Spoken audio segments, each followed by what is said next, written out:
Hi friends, ఈరోజు ఈ వీడియోలో అయితే కొన్ని ఇంట్రెస్టింగ్ క్రాక్ మూవీ అప్డేట్స్ అయితే తెలుసుకుందాం. ఈ వీడియోని లాస్ట్ వరకు మిస్ అవ్వకుండా అయితే చూడండి. ఈ ఆగస్ట్ 15 కి అయితే 3 మూవీస్ అయితే రిలీజ్ కాను ఉన్నవి. అందులో రవితేజ గారి మిస్టర్ బచ్చన్, విక్రమ్ గారి తంగళన్, అలాగే మన రామ్ పోతినేని గారి డబుల్ స్మార్ట్ శంకర్ ఇస్మార్ట్ శంకర్ కి సీక్వెల్ గా అయితే రాబోతుంది. ప్రెసెంట్ అయితే ఈ 3 మూవీస్ అయితే ఆగస్ట్ 15 కి అయితే పోటీ పనున్నాయి. అయితే అదే మంత్ లోనే అదే ముందు అనౌన్స్ చేసినటువంటి పుష్ప మూవీ షూటింగ్ కంప్లీట్ కాకపోవడంతో ఈ మూవీని పోస్ట్ పోన్ చేశారు మూవీ టీం. ప్రెసెంట్ అయితే ఈ 3 మూవీస్ అయితే థియేటర్స్ లో పోటీ పనున్నాయి ఆగస్ట్ 15 కి. ప్రెసెంట్ అయితే మిస్టర్ బచ్చన్ షూటింగ్ అయితే సగం కంప్లీట్ అయిందని చెప్పాలి.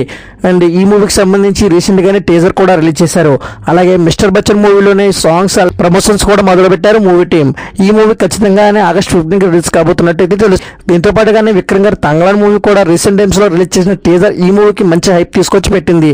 దీంతో ఈ మూవీని కూడా ఆగస్ట్ 15 కి రిలీజ్ చేయాలని మూవీ టీం అయితే ఆలోచనలో ఉన్నారు. ఇప్పటికే ఈ మూవీకి సంబంధించి ఫస్ట్ సింగిల్, సెకండ్ సింగిల్ కూడా రిలీజ్ చేశారు తంగళన్ మూవీ. ప్రెసెంట్ అయితే విక్రమ్ గారి తంగళన్ మూవీపై హై ఎక్స్పెక్టేషన్స్ ఉన్నాయని చెప్పొచ్చు. రీసెంట్ టైమ్ లో రిలీజ్ అయిన టీజర్ పై ఈ హైప్ అయితే మూవీకి వచ్చిందని చెప్పాలి. డబుల్ స్మార్ట్ శంకర్ మూవీపై కూడా చాలా హైప్ ఉందని చెప్పాలి. ఎందుకంటే రీసెంట్ టైమ్స్ లో smart Shankar block buster hit అయ్యాక దాని తర్వాత పూరి జగన్నాథ్ గారు చాలా గ్యాప్ తీసుకుని అయితే డబుల్ స్మార్ట్ శంకర్ అయితే రెడీ చేశారు. ప్రెసెంట్ అయితే ఈ మూవీకి సంబంధించి షూట్ అయితే కంప్లీట్ చేసుకుంది. నాకు తెలిసినంత వరకు 3 ఒక మూవీ ఖచ్చితంగా పోస్ట్ పోన్ అయ్యే ఛాన్స్లు ఎక్కువ కనిపిస్తున్నాయి. ప్రభాస్ అన్న రాజాసాబ్ మూవీకి సంబంధించి లేటెస్ట్ అప్డేట్ అయితే వచ్చారు మూవీ టీం. ఈ మూవీకి సంబంధించి ఈ రోజు ఈవినింగ్ 5 కి అయితే గేమ్స్ రిలీజ్ చేయబోతున్నారు చేశారు మూవీ. రీసెంట్ ప్రభాస్ అన్న ఫ్యాన్స్ అయితే కలికి వైబ్స్ లో అయితే ఉన్నారు. ఈ వైబ్ ని మార్చడానికి మన మారుతి గారు అయితే రాజాసాబ్ అయితే దిగనున్నారు గ్లిమ్స్ తో.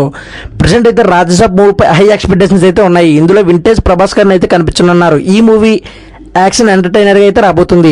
ఈ మూవీని నెక్స్ట్ ఇయర్ సమ్మర్ కి రిలీజ్ చేసే ఆలోచనలో ఉన్నట్టయితే తెలుస్తుంది. ప్రజెంట్ ఈ మూవీకి సంబంధించి ఈ రోజు ఈవినింగ్ టీజర్ అయితే రాబోతుందని చెప్పాలి. సెప్టెంబర్ 2 పవన్ కళ్యాణ్ గారు బర్త్డే సందర్భంగా ఆయన నటించినటువంటి గబ్బర్ సింగ్ మూవీని 4K లో రీక్రియేట్ చేసి రిలీజ్ అయితే చేస్తున్నారు మూవీ టీం. ఈ మూవీస్ లో మీరు ఏ మూవీ నెగ్గుతుంది అనుకుంటున్నారు కామెంట్ చేయండి. మన ఛానల్ ఇదే ఫస్ట్ టైం విజిట్ చేస్తే సబ్స్క్రైబ్ చేసుకోండి.